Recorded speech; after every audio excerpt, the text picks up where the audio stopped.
কাছে মনে হচ্ছে যে আপনি যে মানুষটাকে হারিয়ে ফেলেছেন বা যে মানুষটাকে খুব চেয়েছেন কিন্তু পাননি, তাকে পেয়ে গেলে হয়তো বা আপনি খুব সুখে থাকতেন। আপনার লাইফের যে কষ্টটা, আপনার লাইফের যে হতাশা, সেটা থেকে বের হয়ে যেতেন। আপনার লাইফটা হয়তো বা সুন্দর থাকতো, আপনি হয়তো অনেক সুখী মানুষ থাকতেন। Is it true? আসলে কি এটা সত্যি যে আপনি আপনার বহু আকাঙ্ক্ষিত মানুষটিকে পেয়ে গেলে লাইফের সব থেকে বেশি হ্যাপি থাকতেন?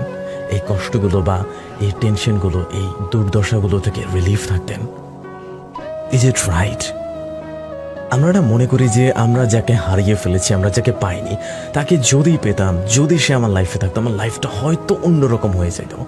আমাদের লাইফটা হয়তো বা খুব সুন্দর হইতো, আমাদের লাইফে হয়তো বা কোনো দুঃখ দুর্দশা থাকতো না, কি যে একটা ম্যাজিক্যাল জিনিস ঘটে যাইতো।